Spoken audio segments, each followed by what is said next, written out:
Okay, let's remind ourselves where we are in terms of the HDR, and from the HDR we'll go and visit the whole area of convolution and then get back to the HDR to fix some bugs.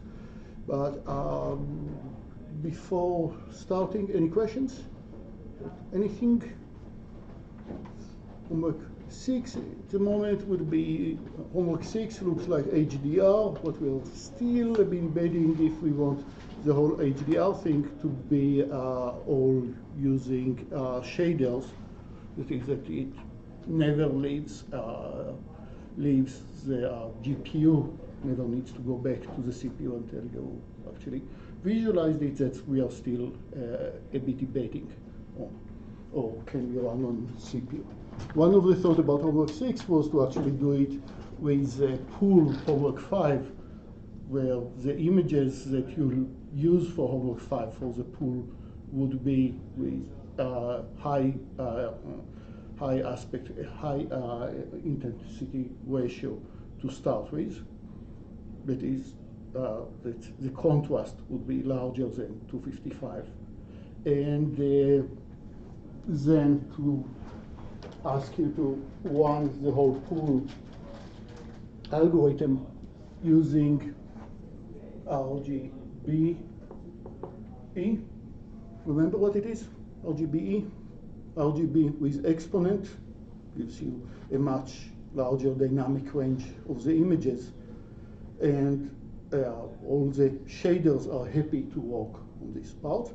And then once you get to the final image, final frame, because it's frame in the video, maybe you'll fix it with by applying HDR, gamma correction, or non-local operations. So that was a thought that at the moment I would not pursue it or leave it as a bonus. So at the moment the question is just to do the HDR, but still probably using shaders, unless we'll run into some complication in it.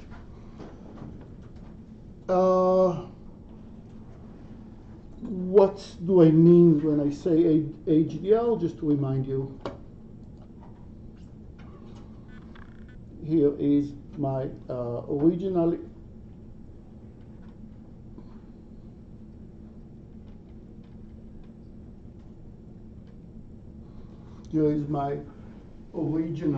image that use for example, RGBE, so doesn't fit nicely into your monitor. You can squeeze alpha and beta correction, but that's just change each pixel separately, while what you actually need to do for this image is to realize that the regions that are too overexposed should be compressed down.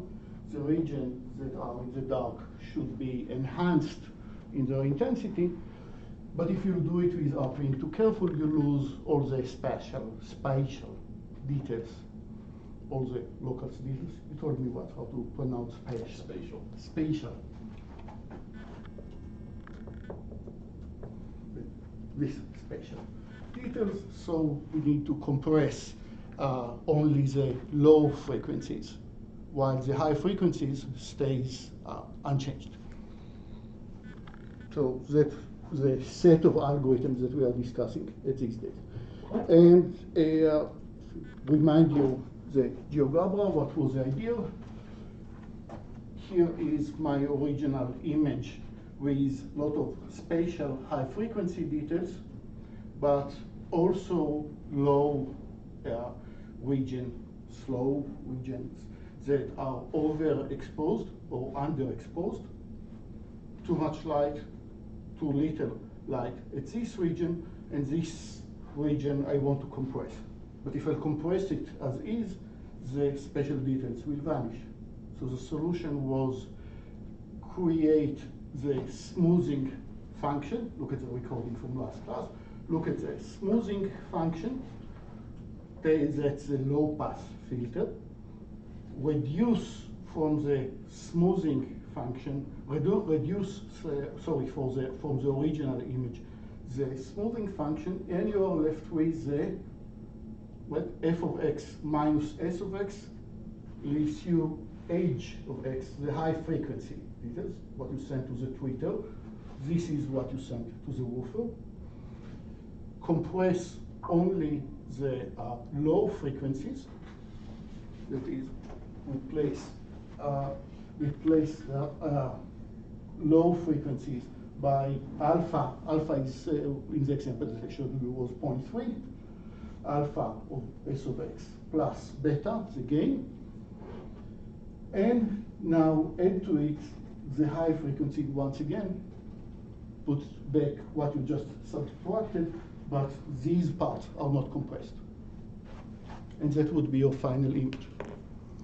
And we just mentioned that the whole thing needs to happen in the log scale. It works better when we do the log scale. Log scale meaning that I took f of x, the intensity, or I call it f1 of x as the intensity, and I create f of x, which is log 2 of f1 of x. It's better explained in the homework. All my operations are on these logs. That is, add, subtract, multiply, are on the log function because it's closer to how we personally perceive, how we understand higher frequency or higher intensity or lower intensity. Remember, if I want to create the feeling of something that is just by 1 unit more illuminated, I need to double the energy that comes from this object.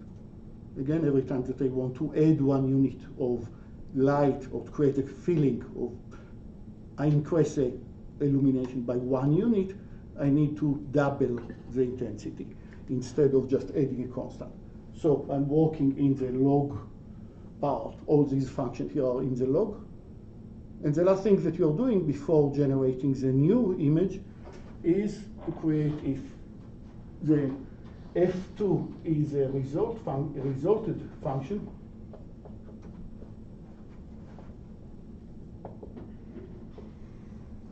and here I did log 2n, then I'll create again, I will work with 2 to the power of f2 of x. Right, the inverse of the log, everything after the correction.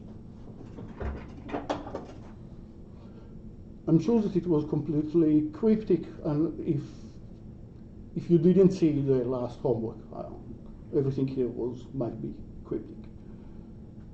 People want me to re-explain the basic algorithm.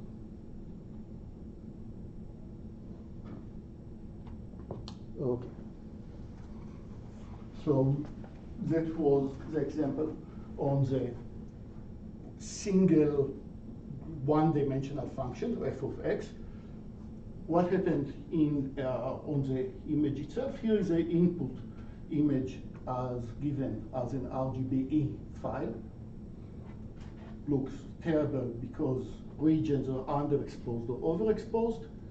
I will compute the intensity. Intensity for each pixel might be just R plus G plus B, or some linear combination of these values, or different opinions. Like we say that B is more important than R and G, so B should have a larger constant, the blue. Either way, let's say intensity, I for intensity. Now convolve it. At the moment convolve it will just mean to replace every pixel with the average of this pixel plus the 2 nearby pixels in 1D, or the 8 nearby pixels in 2D. That would be taking the average. if I want to say, I'm looking at myself, looking at my 8 nearby pixels, and I want to create an average, but on this average, I want to add some weights to represent the importance. So the average would be more weight for me, less weight for my neighbors. That suggests using something like a Gaussian or a tent. Either way, I'm creating this averaging, and that's a smooth function. That's a low frequency function. Not much special details, because if things changing too rapidly, then the average just smears them to be the average. That's a low frequencies. Take the original image minus the low frequencies, giving you the details, the high frequencies. They are changing very fast with space, but doesn't have much contrast, not much change between the high and the low. And we'll talk in a second about what to do if this assumption is not true. But at the moment, I assume that the high frequency don't have much change between in the contrast between high and low, and let's have this definition staying with us. The contrast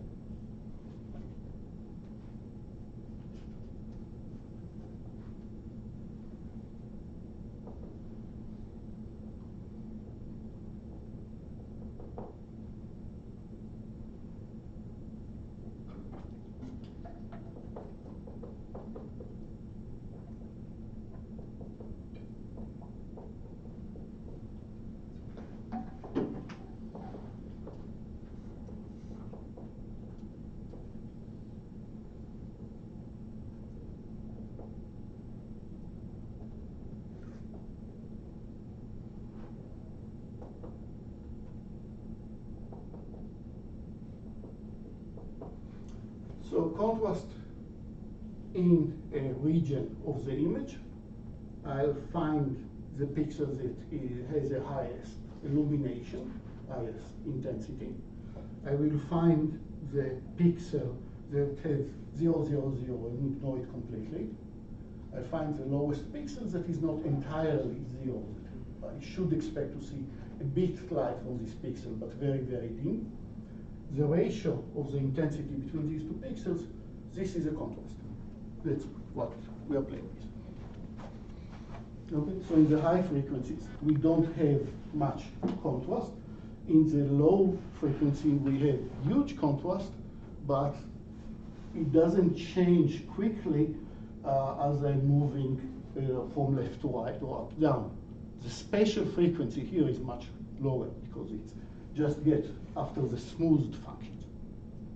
I replaced every pixel with the pixel's value with its neighbors, averaging all of them. This one I can compress without losing the details. Compress this one to alpha g of x plus beta. Compress this one. Can do also gamma correction if you want. You can do work all of it. In the log scale, and then gamma just becomes the constant over here. You can skip working in the log and work on the original intensities. For the homework purposes, both are fine. Do the log or don't do the log. I'm happy either way. Do the contrast. Now, after you get reduced the contrast only of the low, we can generate the new image over here by, here is the compressed image, plus add to it all the details.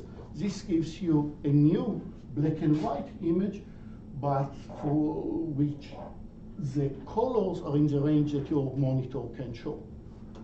The intensity over here is within what your monitor can show, but that's only the intensities.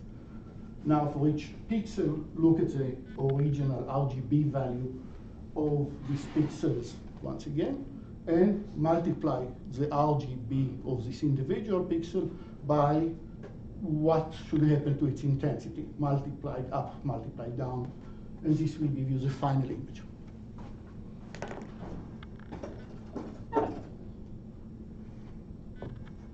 And that's how you're eventually fixing this high contrast image to fit, to be showed into your monitor.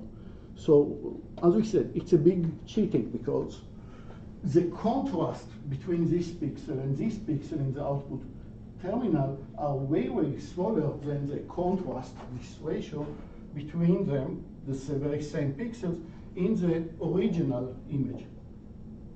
But I'm cheating. I'm changing the intensities of each pixel. So, but the details and the feeling are correct. You see the special details, and you get the feeling about what is illuminated, what is not, because the feeling, as we discussed, the idea of is this illuminated, highly illuminated, or poorly illuminated is not determined by just the RGB value of this pixel itself, but more because comparing the ratio between this pixel versus its nearby pixels. If this pixel is much higher illuminated than what's happening in your neighborhood, you'll get the feeling that it's highly illuminated, even if objectively it's much less illuminated than the other region of the image. It's all about relativity of how are you comparing to your neighbors. Okay, so we finished the first pass of the algorithm, and we run this algorithm, and it all works great. Right. We have this high HDR image that after the problem with this image was that sky are very bright, even though it's sunset. The sky are extremely brighter than the village over here. So either the sky were washed out or that the village was completely dark. And I fixed it. That is, you see both the details, the special details of the village. You see the special details, the individual branches of the tree. You see all the details of the sky. So it's almost perfect, and that's the result of this algorithm. And it's almost perfect beside the Hello Nightmare. Am I pronouncing it right? That's Halo. Halo Nightmare. The Halo Nightmare. What? It looks like this tree is burning somehow. There is some strange cloud surrounding the tree where you're getting very unnatural colors. I always wondered why TV shows from like 2005 had that. I wondered why old TV shows had that. Like, if you watch like old TV shows. You have to ask someone that. I was 2, I don't know. I don't remember that. If you go back and watch old TV shows, Like especially British TV shows, the characters like love. I've seen that. How old have you been? Oh, God.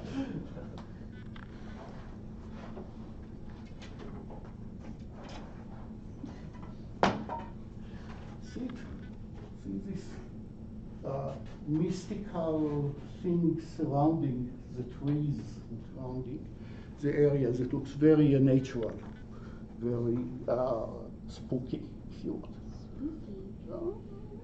It's subjective. If it's a nightmare, then it should be spooky. I mean, if we refer for this to this term as nightmare, then yes, it's spooky. It looks like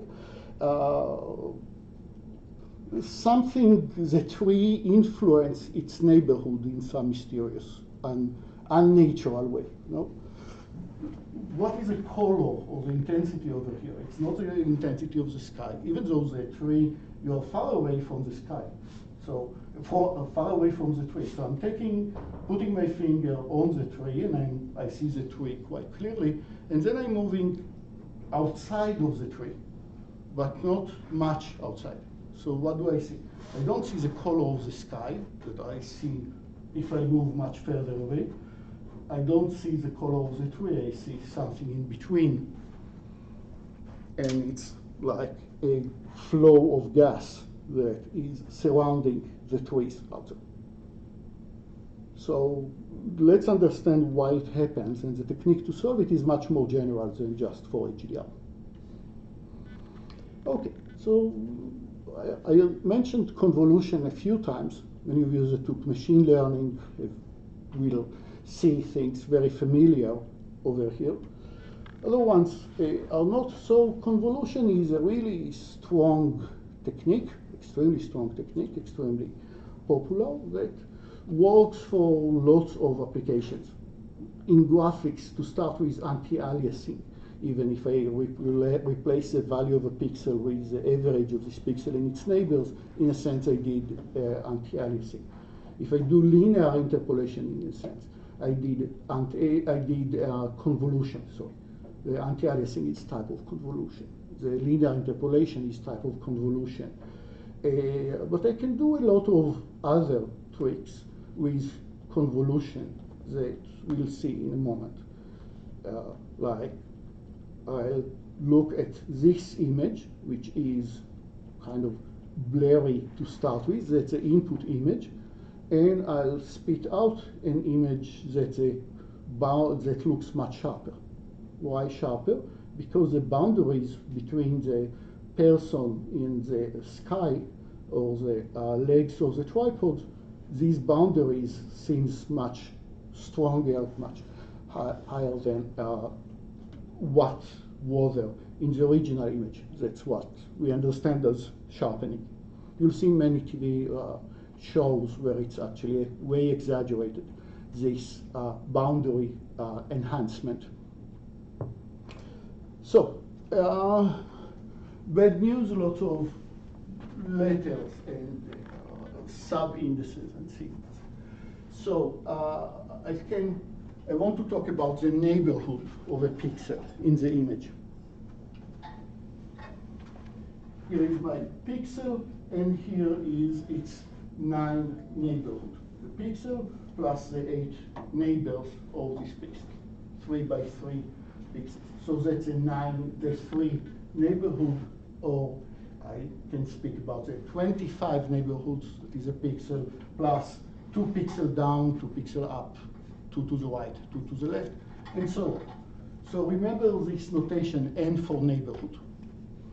We'll use it next. N of pi, the 3 by 3, or some number, of neighborhood pixel of pi. And the first smoothing algorithm would be smoothing, creating low pass filter, creating a filter that only allow passing of the low frequencies, would be take the value, the RGB at this pixel, and sum up the RGB values of all these 9 pixels, including the pixel itself, and divide by the number of pixels. You take the sum of the R's divided by 9, the same for the G, the same for the B, and that will just be the average, the unbiased average, right? Unweighted average. Same weight for each one of the 9.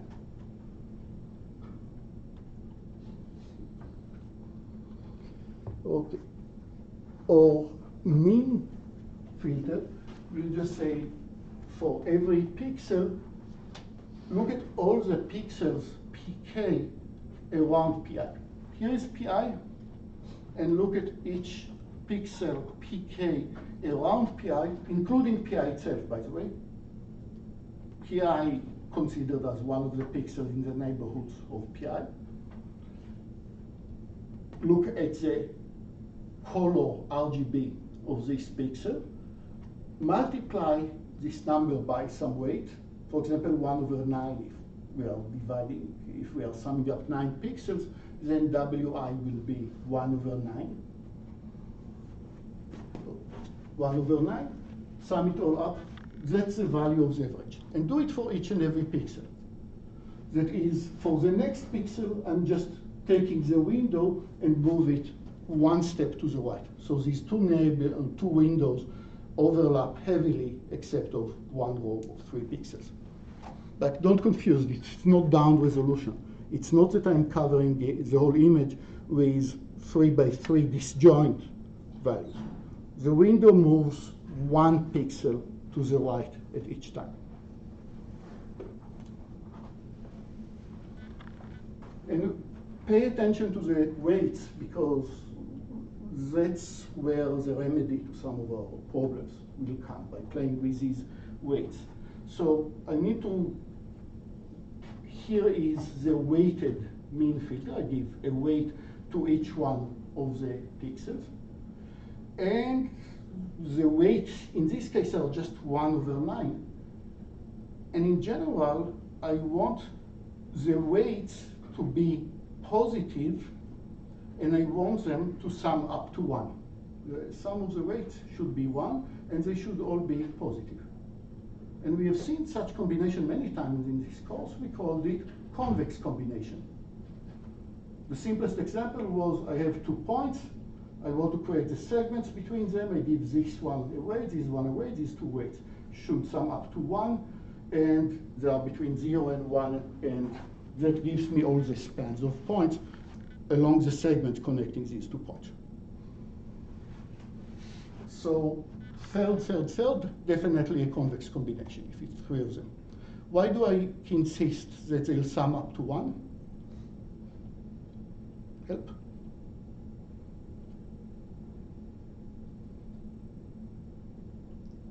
So you can't overflow a color channel. Good point. I don't want to overflow a color channel. Yeah, and And go you also ahead. don't want to, as you're sliding it along, you don't want it to keep getting brighter and brighter. If you start with monochromatic image with some intensity, what do you expect as an output? What's the average of this very smooth image? The image itself, not something that is darker, not something that is brighter. If the sum of these guys were smaller than 1, it means that the average of the image is smaller than what I started with. The average will be darker than the image that I started with, which for smoothing application, it's not what I want. I don't want to get the whole signal stronger or weaker than what I started with. Okay, and at the moment, I don't gain anything by having negative weights, not for smoothing application. And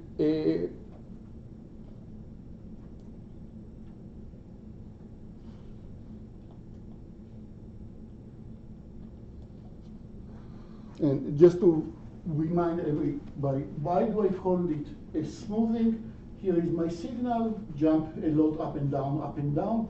I replace so the x coordinate is a location in the image, the y value is the intensity, and I replace every value with its value plus the values of the nearby, or weighted, so it sum up to 1.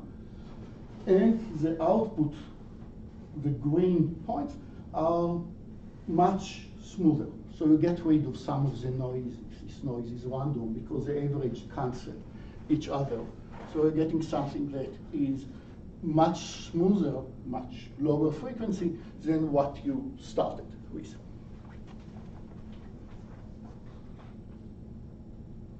Okay, so sometimes we'll call it smoothing convolution. Sometimes we'll call it low pass filter. It means the same thing. It encourage or let go or let pass of low frequencies, something that doesn't change fast. But if you have a few pixels whose values goes up and down very rapidly between the pixels, then taking the average of these 3 will give me a value which is much closer to the mean value. So I will smooth this part into a signal that is somehow around the average.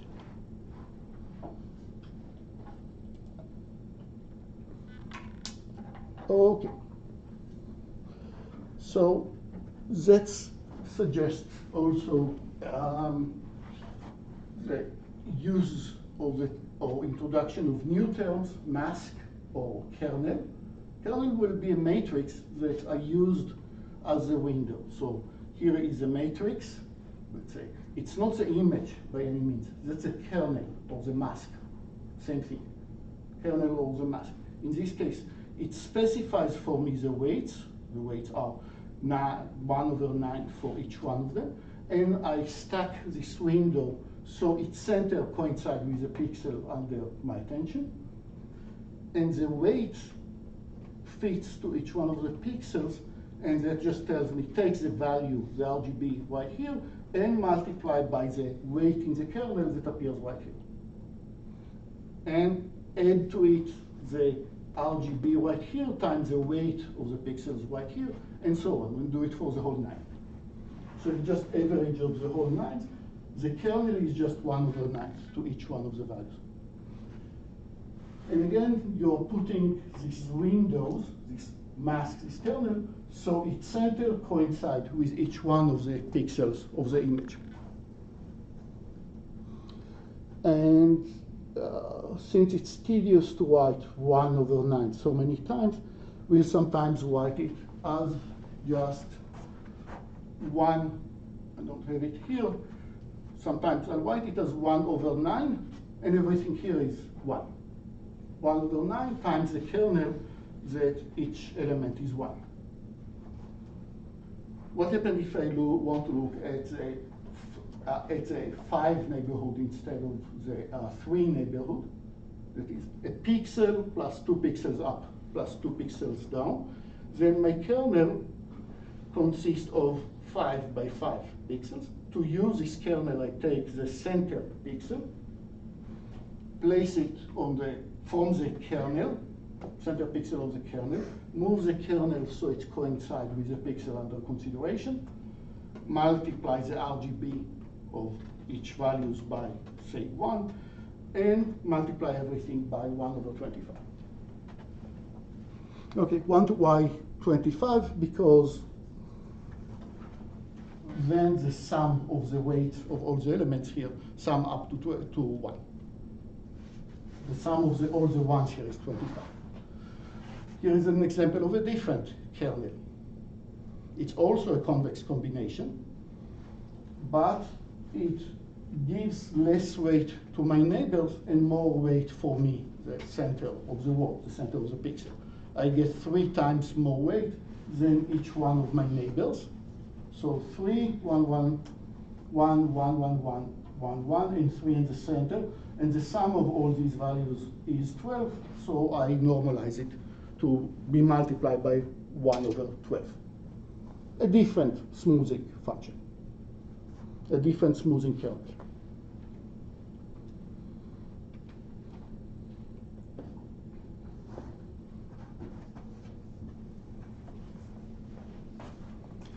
So again, if you have on your amplifier the bass, put a slider and the treble slider, you are sending different intensities. You are over amplified or under amplified, either a high frequency or the low frequency. How do I get the low frequencies? I have the electronic equivalent of doing the low pass filter. Only thing that has low frequencies will survive, and high frequencies will be averaged. And then you're taking the original signal and subtract from it the low pass, and then you're getting the high pass.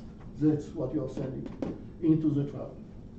Okay, your signal goes up, the value goes up, but up with some noise, and my resulting low pass filter is what you see in blue. It also goes up as my signals goes up, but it does not reflect so much this little jump of up, down that you see every time that I'm switching from a pixel to the nearby pixel.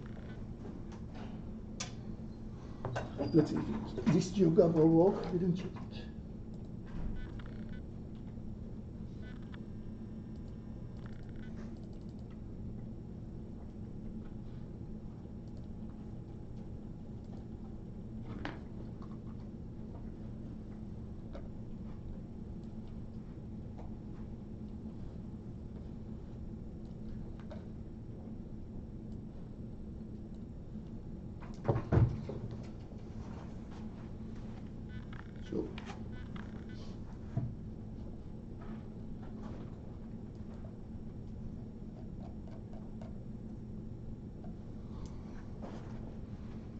compute the average of a pixel, I look at a pixel, I look at, say, its two nearby pixels. But now the value in which that I get as the average, the weight that I gave to all of them, I can decide to give them all the same weight. If I give them all the same weight, it's called a box filter or a box mask, if all the weights are the same. Here in this case, a bit hard to see, I'm using a Gaussian instead, so I can give the left pixel a weight of 0.2, the middle one a point of 0.9, and the right a weight of 0.7, and that's how I compute the average. And if it's Gaussian, then with Gaussian we have the standard deviation. You see the Gaussian right here. I can have more weight on the center pixel and less weight of the nearby pixels, or the opposite around. Have more pixels in the game, move from 3 neighborhoods to 5 neighborhoods to 9 neighborhoods, but each one gets less weight. All are good, and that's exactly where the sigma are in the game. We also have a tenth mask over here. Tenth going from some value to 1 and going back to 0. And that determines the weight for me over here, how much weight each one is getting. And by the way, one of the other things that you can do with a convolution is linear interpolation, or moving from discrete discrete values into a continuous value. Just move your tenth continuously from left to right, and the weights are changing accordingly, and that will give you the curve that you need. Right? So you can increase the resolution over sampling just by pick the tenth correctly, and you are just doing linear interpolation over pixels with its nearby pixels. Or even instead of discrete value, create a continuous values. Right? Your cell phone, your stereo knows to do it. The D2A component take a discrete value and create a continuous wave out of it, exactly using these operations. Okay, so we saw that it averaged, it gives us low frequencies, it gets rid of some noise, some pixels every once in a while decides to jump up or jump down according to some noise. I don't filter them completely, but this averaging mediate the influence of each individual pixel. So if one pixel changes very differently than its neighborhoods, then the neighbors somehow all together in a group activity brings it back to normal. Let's see examples of other filters.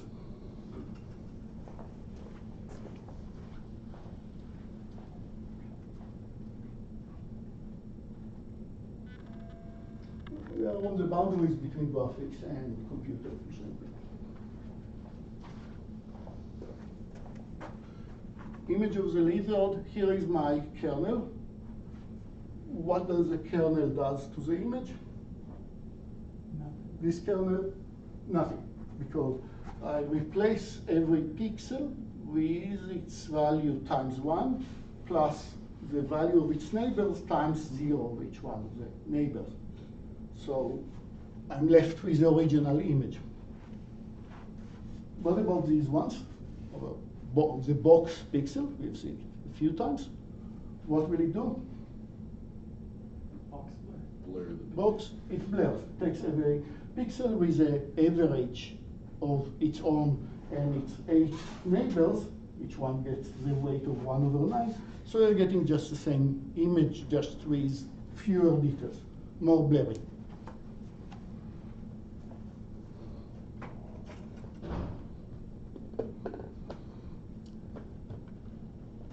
Okay, I can make it even more blurry.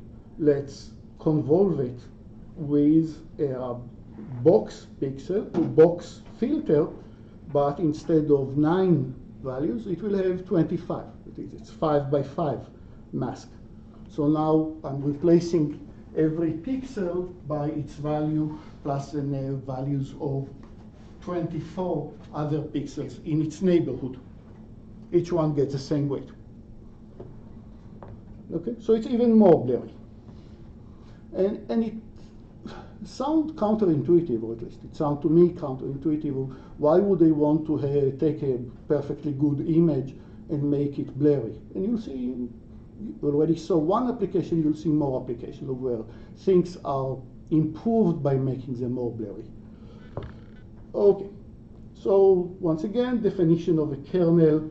Kernel is like a neighborhood mask, specify which elements of the image are in the neighborhood and what are their relative weight. The sum of values of the kernels doesn't have to sum up to 1, but if we want smoothing, if we want somehow to keep the same values, then sure, it should be a convex combination. But we'll see other convolutions as well, other kernels as well, where it doesn't sum to 1. Again, a few examples. Here is a kernel of where everybody has the same weight. Here is a kernel where the pixel under consideration have 5 times more importance than each one of its 8 neighbors. And similarly over here. And they are all smoothing values. It doesn't change the average over the whole image. And I'll repeat again the same warnings that I already said. The kernel is not the image itself. That's very confusing. The kernel is a little mask that I'm looking at its center. In the big image, I nail the center to each pixel once at a time. And once I nailed the mask to a pixel, the center of the mask to an input pixel, then I'm looking at the neighborhood of the pixels around. So of course it takes work. If just to make the math correct, if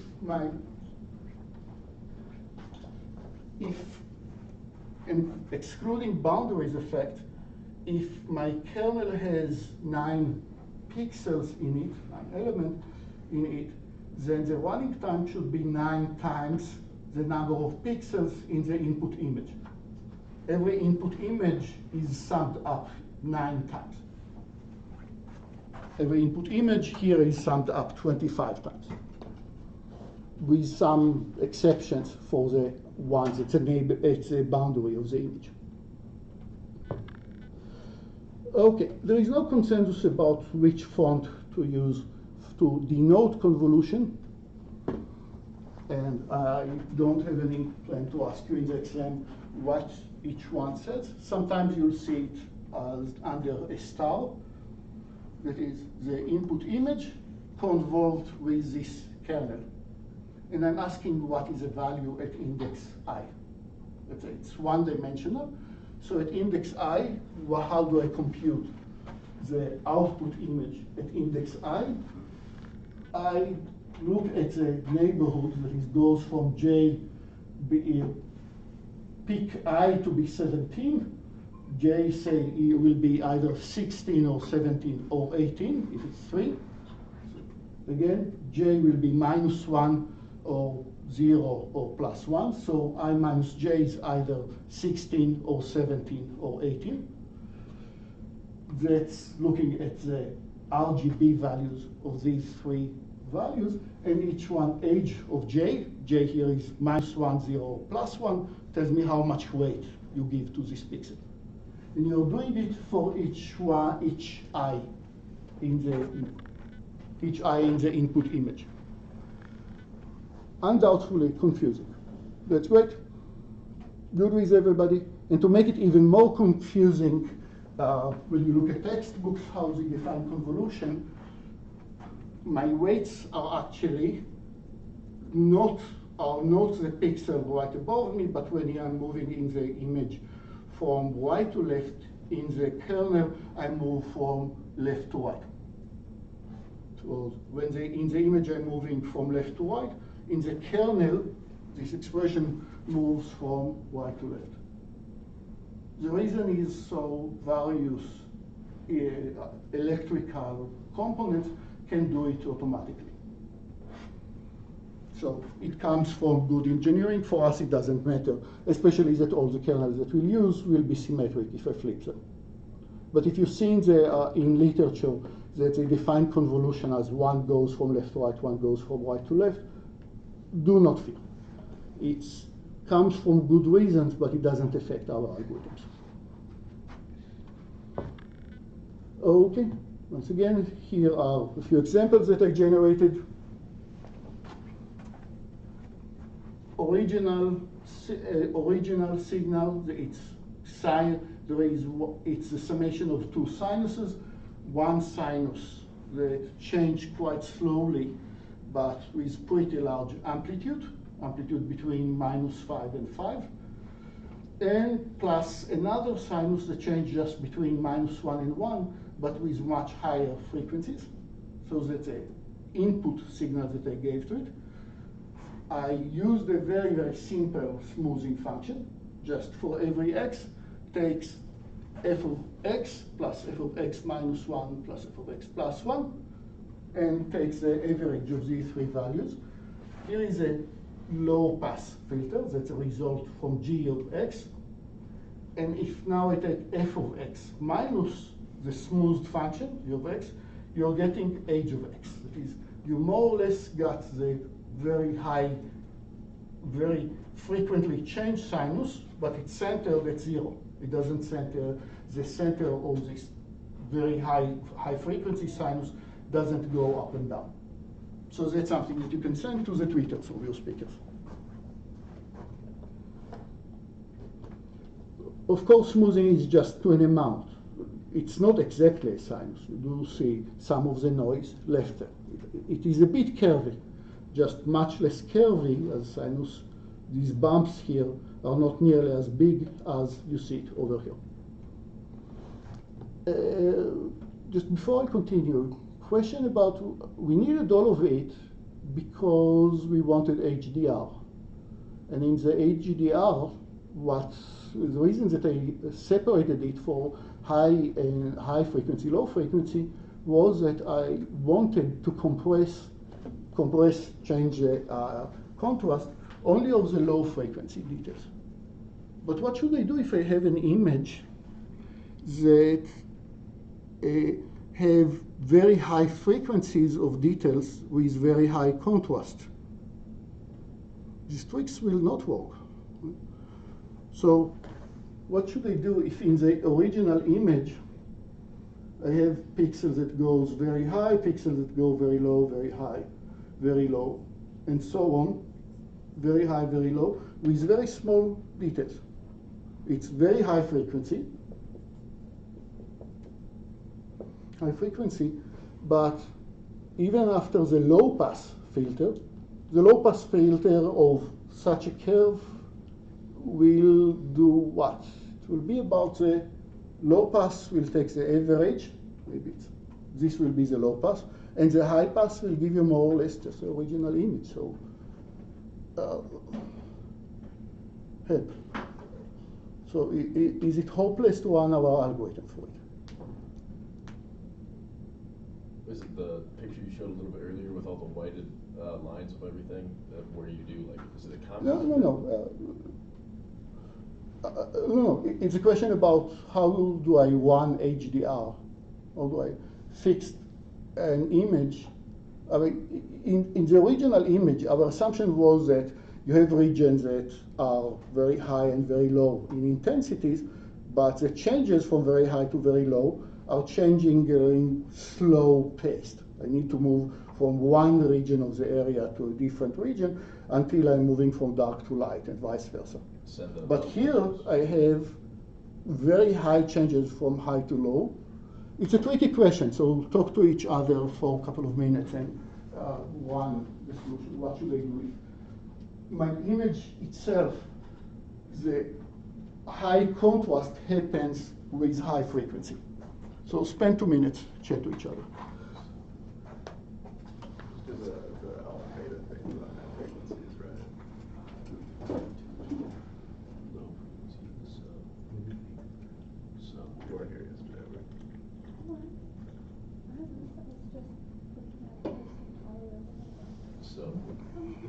Yeah, no, what do you guys think? You're so far away. You send all the low frequency to the subwoofer.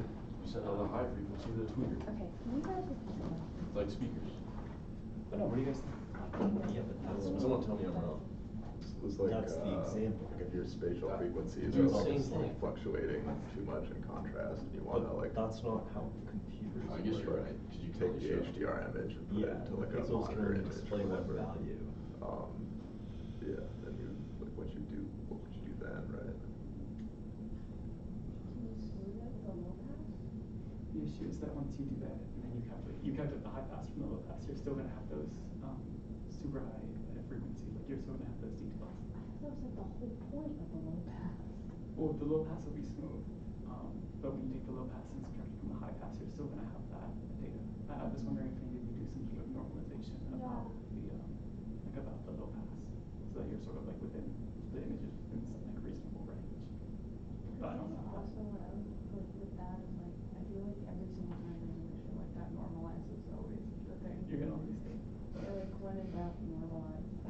Yeah, my shaders are like normalized. Yeah. I don't think I've never not normalized any vector. I would say subwoofers. That's your You got subwoofers and you got a tweeter.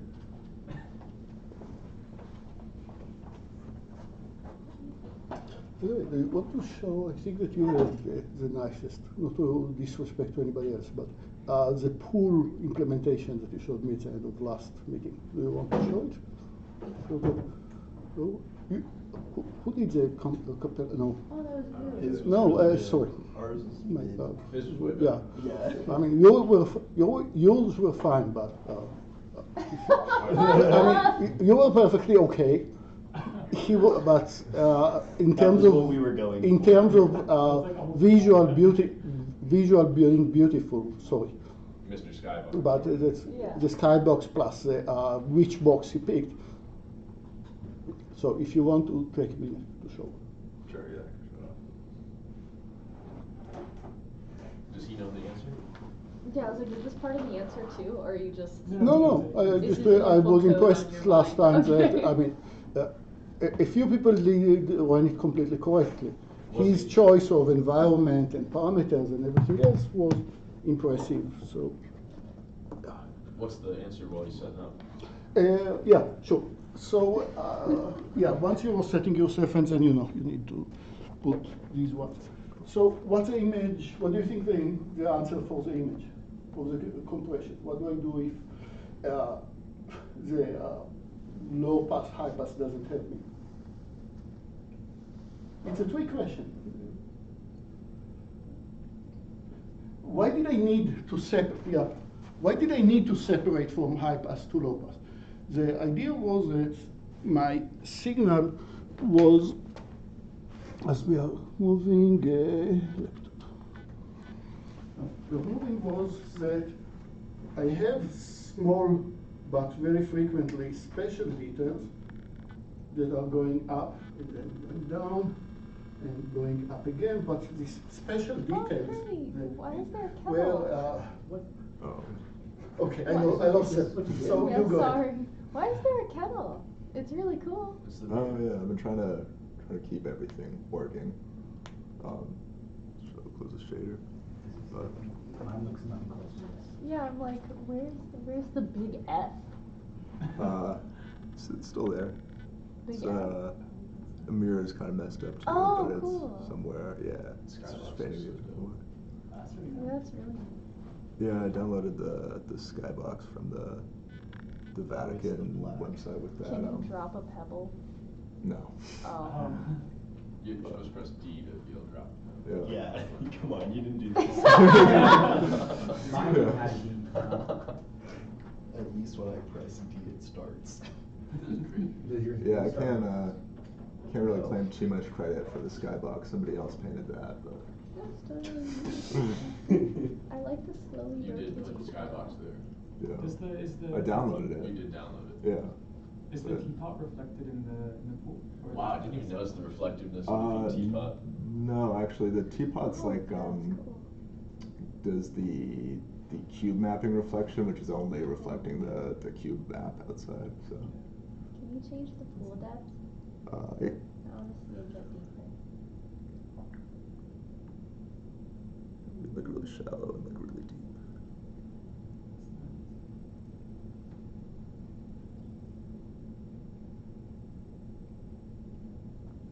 Can you mess with more of the little things? I just want to see. Yeah, Do sure. I'm reflection curious what reflection. happens when you change the amplitude. Yeah. Here's- Oh, that's The cool. amplitude is yeah, some weird stuff starts happening with really high amplitudes. I think it's because like Those are tall waves. yeah. And then your reflection refraction. Dude, full. Weirdly, with high amplitudes, it starts reflecting the ground, which I don't think it should do that. So I don't know why it's happening, but low amplitudes you get skewing. Was it Michelangelo that painted all those? You Yeah. submitted them? You submitted? It was Michelangelo? Yeah. I think so. Nice. Yes, that's who I got that from.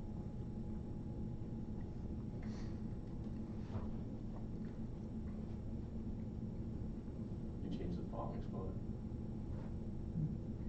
Yeah, I'm like, just mess with all the little things. I knew you Oh, do that. I need it.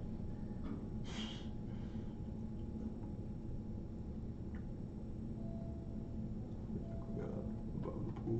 When you change the foam exponent, is that like reflected in the mirror with the mirror kettle too? Nah. Oh yes, actually, yeah. The kettle does the font shading and the And the mirror reflects it? Yeah, the mirror's a little messed up, but it's like just like a rasterization mirror, so it's What's the black cube? oh, it's F. Oh, Ah, yeah, there it is. yeah, it's hiding, but it's just the back of the image. Whoa. Yeah, the scale's not quite right. Yeah, you get like double reflection too, because there's like the screen space reflection from the mirror, and then there's the world reflection from the pool, so you can get like a double reflection, kind of cheaty double reflection without ray tracing. Can you see the reflection of the teapot off of the mirror teapot? No. Oh, like a forever reflection? Yeah, no. I don't remember. Can you direct your camera to the ceiling? Try. Not critical, just to show them that the reflection in the pool is a reflection of the. Yeah. Yeah.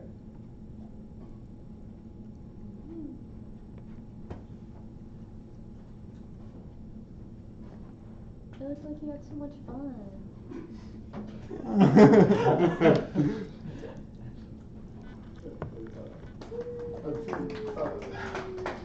By all means.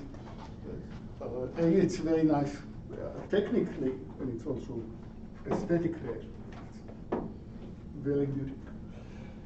So here is our signal of the image, and we have the values. I'll highlight them. Here is. Let me zoom in to this region. So in this region, I had some peak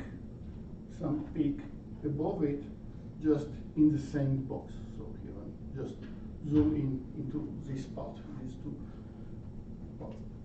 The whole thing needs to be scaled, need to be compressed, because that's much higher than the dynamic range, the contrast that my monitor can do. But if I'm compressing them in the region in normal images as is, then this gap over here, this delta that you see right here, will be too small to trigger change from one pixel value to the next value of the same pixel. So this gap will vanish, implying that will seem as if it's constant. This detail is missing, so that's a reason of the blurriness. What happened here? If the gaps before correction, the spatial gaps, are so high to start with, then I don't need to say the whole separation. Compressing it multiplied by alpha will still keep the definition of each pixel individually correct, so I'm not losing spatial details in this case. Make sense to everybody? Then I don't need the whole mechanism of let's treat differently the high pass and the low pass. I'm doing everything directly on the high pass because the high pass, the high frequencies can suffer compression without losing special details. So remember it, it's a great final question.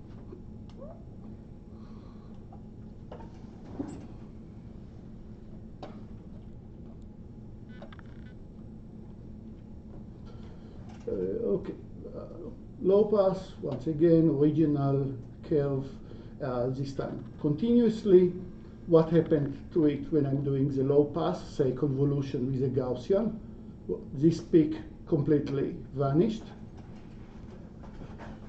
And if we think about this box, and that starts to be a hint, if we think about the box barely affected by the convolution with the Gaussian.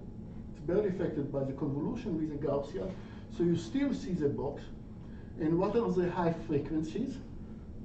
This minus this, well, since this peak appears only on the original but not in the convol, then when I subtract it, this peak is 10. When this value is a constant, non-zero but a constant, then in the high frequency, this minus this is 0. So that's 0 in the high frequency, unless there is a change, and when there is a change, you see a jump. There is a jump. So I'm 0 all the time, unless there is a rapid change, which tells me what? That if your original signal is a constant, then the high pass gives you 0. When do you have non-zero values on the high pass? When you are hitting the boundary, when you see some event. So now you start to see why it makes sense to blur the image. It's not necessarily because I want the image to be blurred, it's because I can study various things from taking the gap, the difference, the subtraction of the original image minus the blurred image. Two-dimensional convolution, lots of indices, but exactly the same idea. J prime goes from, say, -1 to +1, or minus R plus R to plus R. And it's a ij. Ij says I prime is either I itself, or I minus 1, I minus 2, I plus 1, I plus 2, and so on. That's the RGB value in the image that I'm looking at. And sorry, that's the original RGB value that I'm looking at. So it's either ij itself or near ij, and A is a weight that I'm giving to this pixel. Okay, yet another example. Here is my strange kernel, not symmetric in this case. Put it as a window on the matrix, and with this window, it tells you how much weight each value is gaining. Okay, and as I mentioned, side note, general information, I can take a signal, one of the applications of convolution is D2A. Move from digital domain into an analog domain by such samples. Do convolution with a Gaussian. Yes, sir. Are these convolutions or correlations? Like this notation? You could. I think that it depending on the. Depending on the signal, yes. You're saying that if you have FFT, for example, will do a convolution with sinuses. No. It's the notation. The star I've seen as the notation for being the correlation between two signals. At least in electrical engineering, if you take the convolution of a signal with itself, it is the autocorrelation between a signal with itself. So it's basically the same thing there. I'm not sure about in computer science. The autocorrelation of. So like if you take the convolution of a signal with itself plus some time t after, it tells you how if that signal changes over time. So there's a correlation, the time correlation between the single signal over time. So it's the convolutions, it thus tells you the correlation, relationship. But they're different operations, and that's the correlation operation, not the convolution operation. It's just a different symbol. You say the mask is the original signal shifted. If that's what you. Let me give you a better answer next meeting. The star, because convolution. I've seen 3 different notations for convolution, and different textbook will tells me different things. What each one said. It's roughly a star or a pentagon with different variants, but maybe one of them has different versions. I'll double check. I'll get back to you. Okay. Smoothing function, we already said. What's important about smoothing, the sum of weights must be summed up to 1. And they are all positive. Typical kernels, box, don't see here, everything is constant. Pyramid, you're saying it's alpha times the maximum of the x value and the y value. It's like the L infinity norm, if you wish. Cone, just take the distance from the center and make it symmetrically radial, or our favorite Gaussian. And in both cases, you can make them more smooth or less smooth. Change the equivalent of the standard deviation, and of course, you need to change the parameters accordingly if you want it to be smoothing and have a convex combination. I'll get back to this point of convex combination. It's going to be quite important. So, box filter, yeah, see, blur my image, but at least I got rid of all the anti-aliasing parts over here. Box tends to be less sensitive, lower results, but lower quality results. But at least it's easier. Gaussian will make it all smoother and more friendly. Not surprising. Gaussian, you all know, it's e to the minus how far away you are from the center of the Gaussian, basically. E to the minus how far away you are from the center of the Gaussian square. Okay, various smoothing operations. But that's really cool.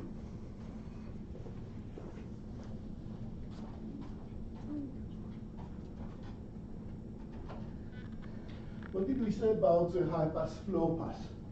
We said that the high pass tends to either jump up or jump down, only if there is a change of the background. If I have a constant input, then the high pass will just be 0, and I'll see a change only if my original input changed from one value to another. That was very abstract, but let's see how it works. Here is my original input.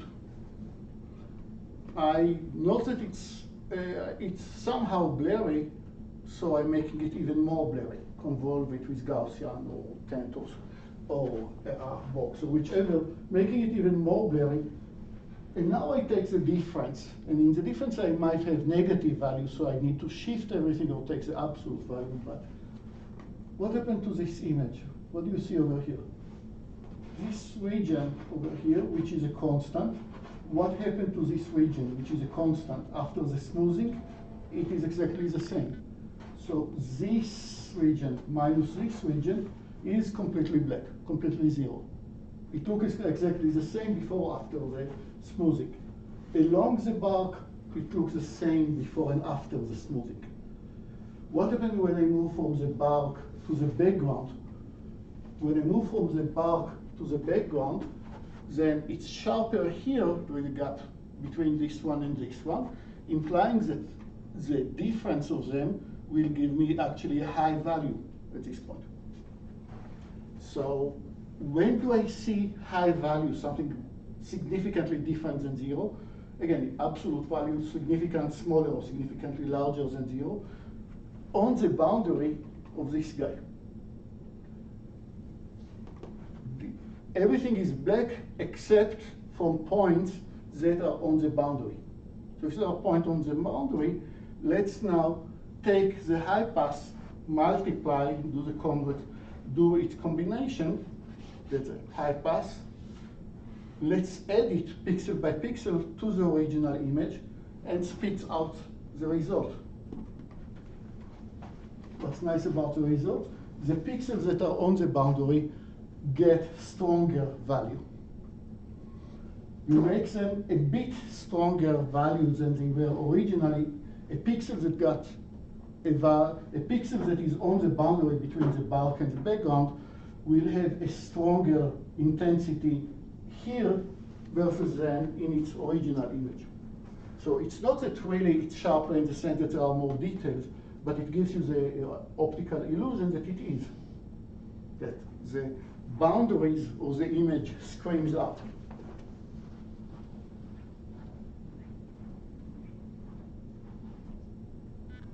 So you did not recover any information, but to the viewer, this image looks much less fuzzy than this one.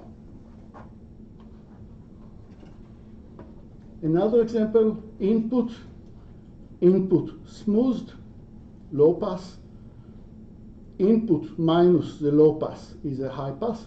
White pixels were only on the boundary. The whole coat is black, 0. The boundary between moving from the coat to the sky is white. Add both of them, looks much sharper. And the beauty of it is that it's a technique that goes way before digital computer. It's a technique that is completely optical. The whole blurring and the negative you can do by taking negative of films and put them on top of each other and creates a feeling of much sharper image than you got originally, what you took on your original film camera.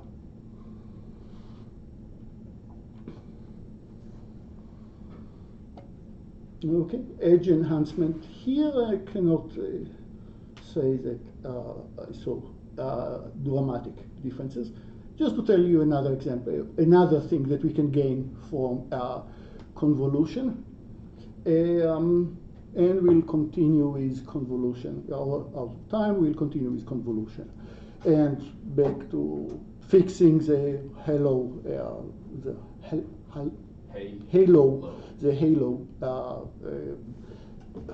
because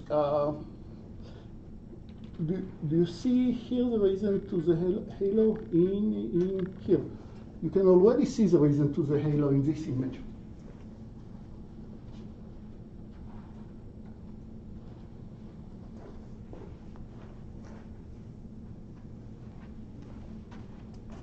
So that was the original look at the boundary between the high intensity and low intensity. The boundary between them is very sharp.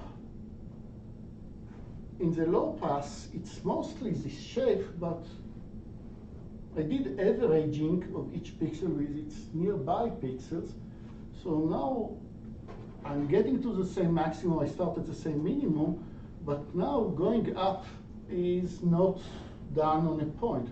Now suddenly it's a curvy pass that I'm exaggerating, going smoothly and gracefully from 6 to 0, but slowly over a part. So I have the whole area of intermediate values,